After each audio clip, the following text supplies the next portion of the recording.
report. Rumor report. This is the Rumor Report. Talk to him. With Angela Yee on The Breakfast Club. Well, Kevin Hart tickets for his Irresponsible tour are on sale now. I was looking at all the dates, right? A lot of them are sold out. However, if you are in Fargo, North Dakota, you can still get tickets. Fargo? I've never even heard of Fargo, North Dakota. You never seen the movie Fargo? That's about North Dakota? Yeah, that's where it was. I thought that was about the banks. That would be well. Anyway, go ahead. Let me see, where else can you... But anyway, he put out a trailer for his tour, and Nico's in the trailer. He's on the private jet. He's always late, and here's what happens. We've been here waiting, I don't even know how long. Shut up! Excuse me? Put all y'all asses back on a commercial flight. Huh. I'm the boss. You're the boss of what? Ooh, what you doing here? I'm going on tour with you. Ain't gonna be no more stupid Take the bag and go get the baby. Man, drop on the clues bomb for Nico Hart being such a good sport. Kevin Hart, you better write a relationship book soon, because I don't know how you pulled that off. But you know, that's some truth too, though. I'm going with you. We all going on tour. Right. We are going on tour. By the way, that keeps you out of trouble. You know what I'm saying? The same way Lionel used to always have his blanket on Charlie Brown, you got to bring your wife with you. That's your blanket. It's a security blanket. All right, now let's talk about Russell Simmons. Now, we told you about the woman, Jennifer Jarosik. She's one of 6 women who are saying that Russell Simmons raped them. Those are the claims. And she was on Megyn Kelly on NBC, and she was talking about why she's filing this $5 million lawsuit against him. Well, she starts off talking about the first incident where she claims that he raped her after an interview. So after the interview, he had asked my director to leave the room. He wanted to speak with me privately. And he aggressively came on to me. He started to kiss me, and then he raped me. Did you communicate to him you did not want him? You did not want to do it? Absolutely. Yeah, I tried to force him off, but it happened so quickly.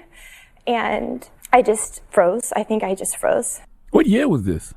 I don't know. This was in 2011. See, I'm interested in seeing how this plays out, because the statute of limitations isn't up for her to press criminal charges. So why is she going for the money first? All right. Well, she goes on to talk about staying friends with him even after this incident.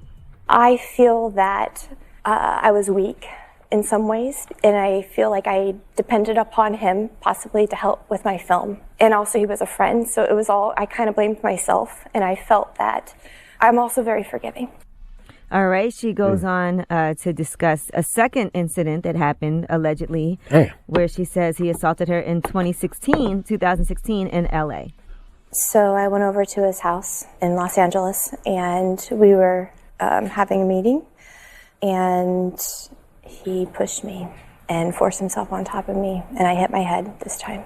That was it. So wait, I'm confused. 2016 was last year. So she allegedly raped her the first time. In 2011. And then she came back, and then he raped her again, allegedly. Yeah, she said he had agreed to co-produce and finance her film, so she went over there, and this is what she is claiming happened. So why wouldn't you just press criminal charges if this just happened last year? Why are you going for the money first? I don't know that she's not going to do that. Now, here is what she has to say about a conversation she had with him after this.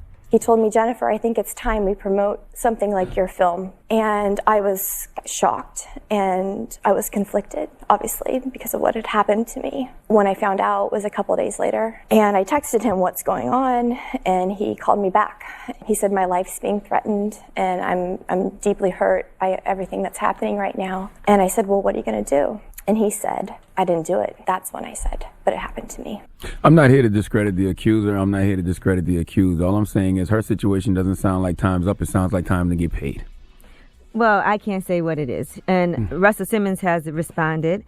And he's basically, of course, denying all these allegations. Again, he said, all of my relations have been consensual. I look forward to having my day in court, where, unlike the court of public opinion, I will have the ability to make use of fair processes that ensure that justice will be done and that the full truth will be known. So what happens in a court case like this, though? Do they go to they go to court and they have to, like, put all of these facts out for her to get the $5 million? I'm confused. Well, that's a civil, but this is criminal. But I don't even know how. It's not criminal, though. She's suing him for $5 million. Well, that's civil. That's totally something. And that's what different. I mean. Like, why wouldn't you go for the criminal case first, then the civil? Well, it's easier to win a civil case than a criminal case because you don't necessarily need the evidence. I just feel like from what I'm hearing, sometimes people lose a criminal case and still win a civil case. Right? But from what I'm hearing, it sounds like a crime happened. So why wouldn't you try to get this person arrested for their crime? But because if you do win the criminal case, 9 times out of 10 you win the civil. But after a civil, you can still do a criminal, right? Correct. Yeah, so maybe she's doing. I can't I don't know if you can. Matter of fact, I don't know. say what happened. I don't know. Anyway. All right, I'm just putting it out there so you know her side of the story, and Russell Simmons has denied it. I guess we'll see what happens when he ends up in court. Okay. All right, I'm Angela Yee, and that's your Rumor Report. The Breakfast Club. Every weekday morning. Tune in.